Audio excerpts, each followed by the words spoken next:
Republican presidential nominee and former President Donald Trump made a personal prayer visit on Monday to the Ohel.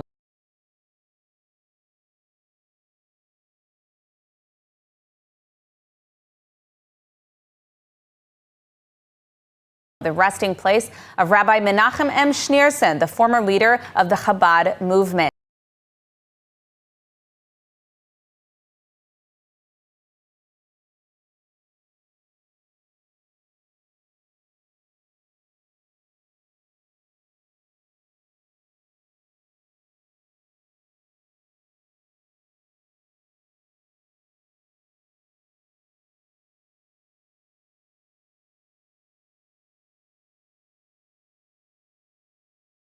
Trump was joined by the parents and brother of Eden Alexander, a hostage currently held by terrorists in Gaza, as well as Auschwitz survivor Jerry Wartsky and 2 Jewish college students who have faced anti-Semitism on campus.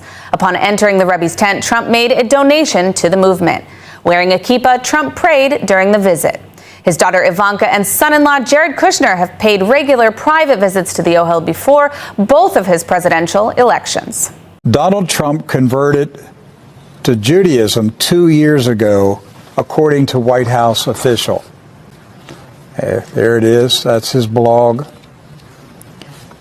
He said, President Donald Trump converted to Judaism 2 years ago and joined Chabad Lubavitch Synagogue in New York City, according to a high-level White House official. Mr. Goldberg says the story has allegedly been held by CNN's editors for months, but is due to be released within the next few days. David Elias Goldberg, a fellow at the Jewish Center of Anti-Semitic Study, has also interviewed the White House source. According to the source, Trump was pushed by his daughter Ivanka and son-in-law Jared Kushner to join the faith. At first, Trump resisted, stating it would threaten his base of evangelical Christian voters. However, he had a change of heart and officially converted in early 2017. The ceremony was held in private and closely guarded for nearly 2 years. It appears the White House is prepared to slowly release this information, and by summer, it is expected Trump will fully address his new faith in an evening televised news conference. He is clearly the most pro-Israel president in the history of America.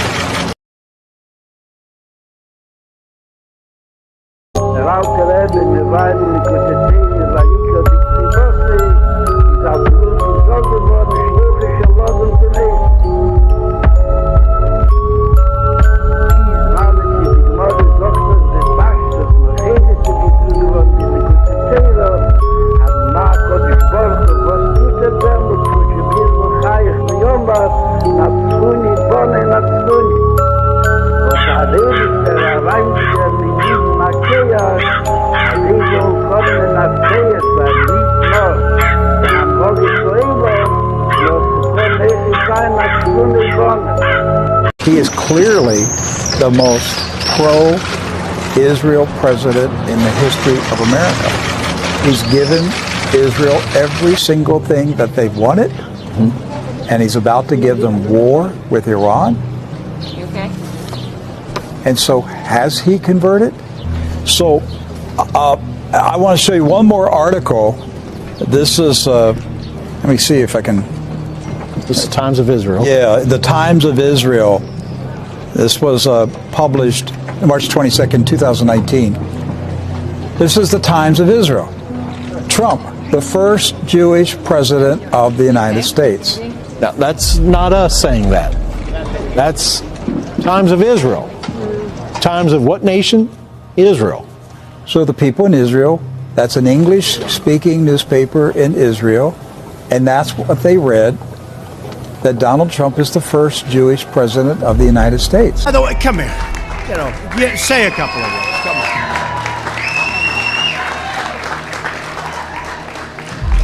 It's an honor to be here with the first Jewish president of the United States.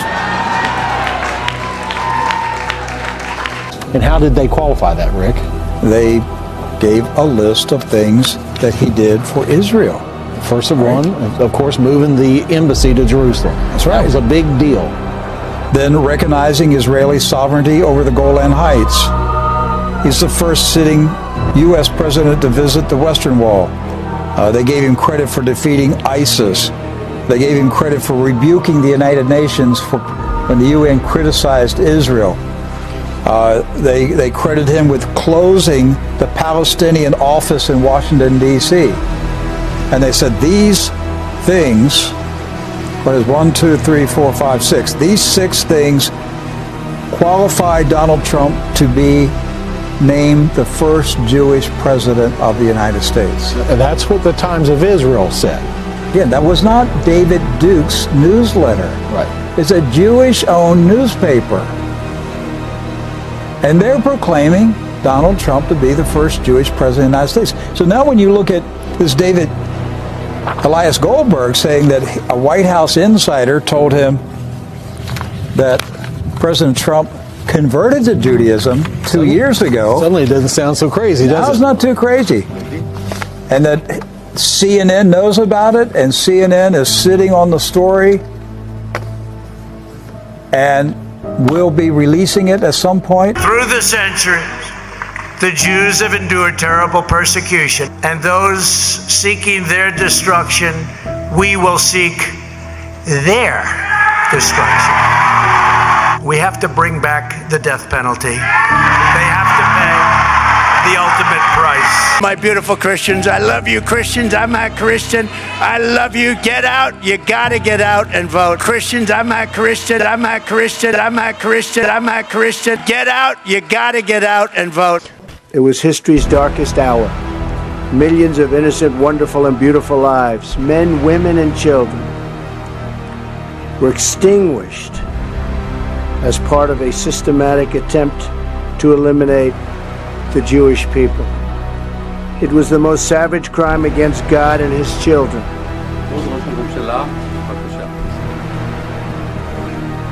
We were so deeply moved to see that picture of you touching the stones of the wall. And may I say, we were deeply moved to see First Lady Melania Trump touching the stone of that wall. And equally moved when we saw your daughter Ivanka and your son-in-law Jared do the same. Okay, so let's just, what if it's true? What if it's true? What does that say to you, Doc? That says to me there's been such a major shift in values in America. It's no longer Judeo-Christian values anymore.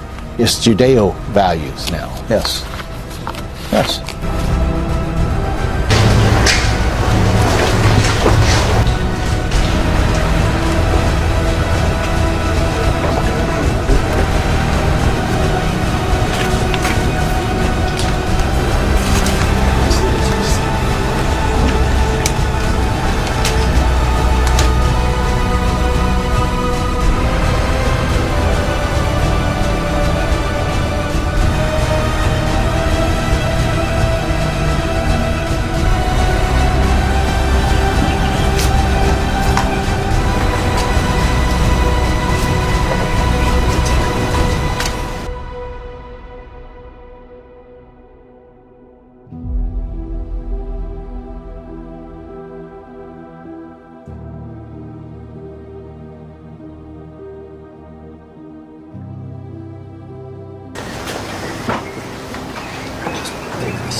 But I believe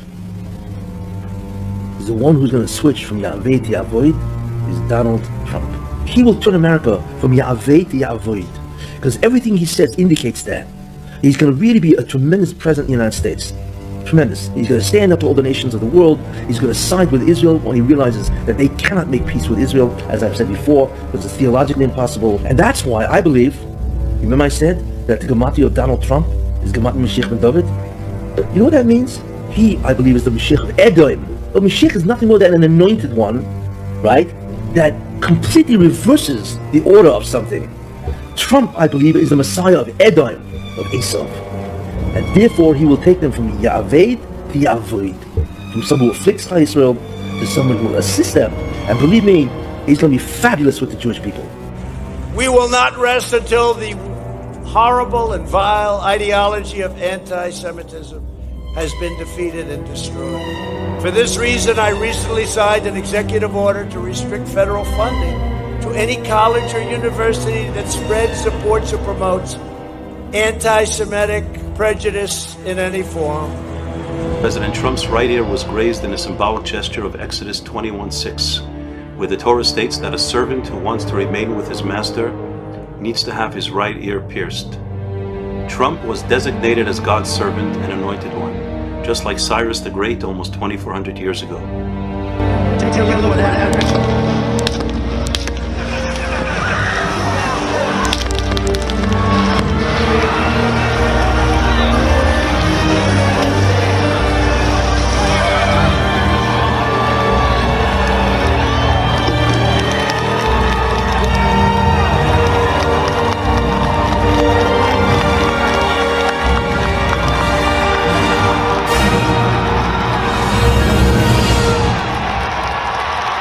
I want to promise you one thing. If Trump was the president right now, we would be able to win 10 times faster and 10 times better against our Nazi enemies. He would give us any weapon we want, unconditional. He wouldn't care what the world is barking about. He would shut down these European liberals and tell them just be quiet. I run the show here. And you don't have to say, well, I don't know, what's he at, where's he at, I don't like the way you talk. I understand all that, but the thing is that we're talking about God's purposes. That's what we're talking about. God uses whom he'll use. But he was used. He also was used very powerfully for Jerusalem. Jerusalem, recognizing Jerusalem. He's the first modern leader. First leader since ancient times who recognized Jerusalem, as that. He was used in some very, very important ways. Look, by the way, people forget about it, is the Golan Heights. He said we recognize the Golan Heights as part of Israel. So these are major things. So he will strengthen. His way has been to strengthen Israel. We'll see what happens. But that's what it has been in the first administration. Israel loves Trump. And it's one of the few nations that he would win. Don't forget, I don't know if you haven't watched the show, I happen to be Jewish by birth, and 75% of all Jews vote Democrat, and they don't like Trump. And this is the greatest president for Jews and for Israel in the history of the world, not just America.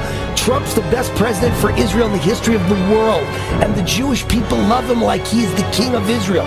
They love him like he is the second coming of God. I am the chosen one. What I believe is that, this is a quote from him, he says, what I believe is that the one who is going to switch from Esau from persecuting the Jews to Esau who is serving the Jews is Donald Trump. Rabbi Kessin claims he is going to purify Edom. So the Yeshiva feels that everyone should vote for Donald Trump. That's 100%. Every year, every go. That's right.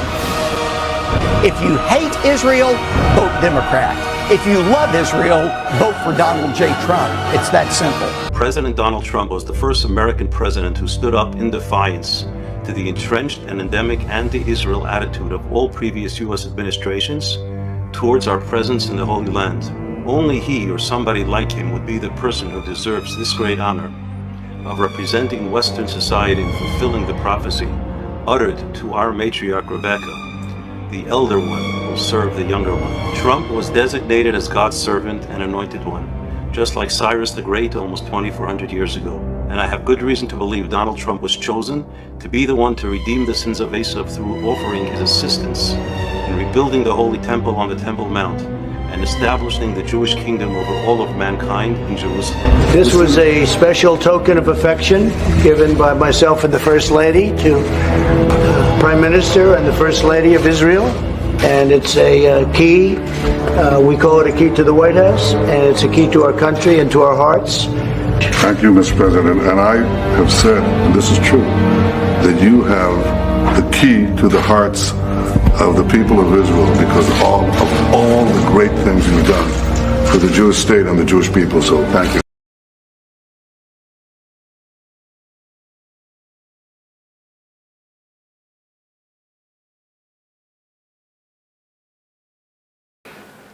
And on the other side,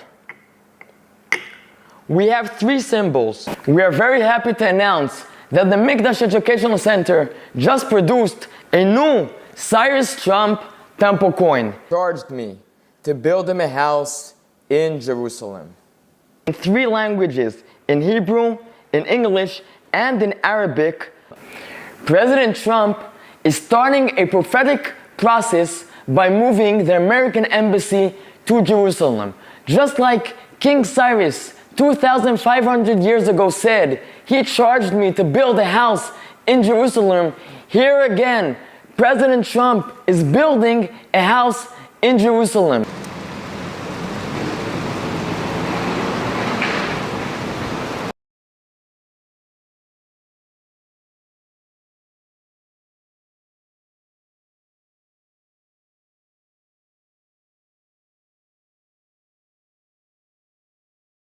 First off, before Mashiach comes, there's going to be a war called Gog Magog, the war of all wars. This war is going to the prophet Zechariah chapter 14. If anyone wants to get really, really scared, go to the prophet Zechariah chapter 14. It describes a nuclear war that destroys the world. It tells you how people are going to melt, the eyes are going to spill like liquid. So the point is that Zechariah says that this war initially is going to destroy 2/3 of the population. So you have 8 billion people in the world. Right off the bat, 6 billion are gone. We're told that nations will go to war against Jerusalem. These nations will fail. They will be destroyed. They're described in detail in these two books, Ezekiel 38 and 39, and Zechariah, just the last chapter. The war is going to be two parts, two nations, or two corporations of nations that will go to war against Jerusalem, and they will be utterly destroyed. Well, the interesting thing about it is that there will be a war which is predicted in Ezekiel 38, 39, that it's called the War of Gog and Magog, or in English, Gog and Magog, I think. That war is a messianic war. It's a war against the Mashiach and the Jews, because the nations of the world realize that the truth has arrived and that their time is over. And this will be the last attempt to recapture Israel and try to restore their former glory. Then at that war, the Mashiach ben David arrives. That's when he comes in. He enters the stage and he wipes them all out. There's a war of Gog and Magog. First one, as the Chafetz Chaim said, was 100 years ago, World War I. Second one was World War II. And we're on the cusp of the third one. But the purpose of all of these wars, of the Gog and Magog wars, to get everything into its correct order. To bring the Jewish people, to raise us up to the point where we are potentially supposed to be the spiritual leaders of the world, as well as the physical leaders of the world. And I'll just share with you some of the elements of what they describe as what will be going on in the world right prior to the Messianic age. We're told that there'll be epidemics and horrible diseases. We're told that there'll be international wars and conflicts, that there'll be famines, that there will be poverty and runaway inflation. What are the two nations that will last until Mashiach comes? Rome and Persia. Now, if you would like to think that today's Iran is Persia, then maybe you say, okay, I got the whole story. Rome is today America. Rome is, the heirs of the ancient European world, the Roman dynasty. That's the United States of America. And Iran, that's Persia. So, at the end of days, it's going to be World War III between Iran and the United States of America. I was visiting Jonathan in his Jewish Voice, so I went to the Jewish deli. And of course, we had the discussion on Trump. And I asked them, who is Trump to you? And you know what they said? Trump is our new Messiah, actually.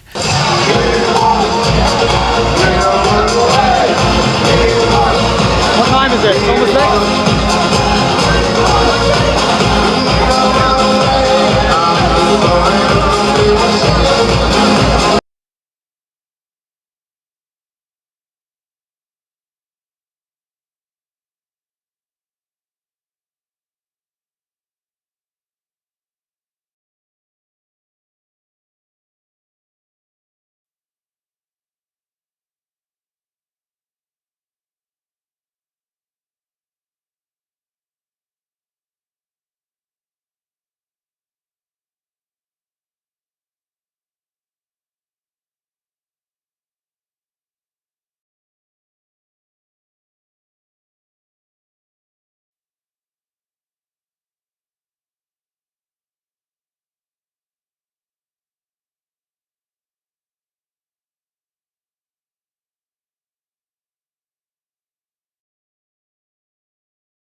Mr. President, for the first time in my lifetime, I see a real hope for change. We are more than friends.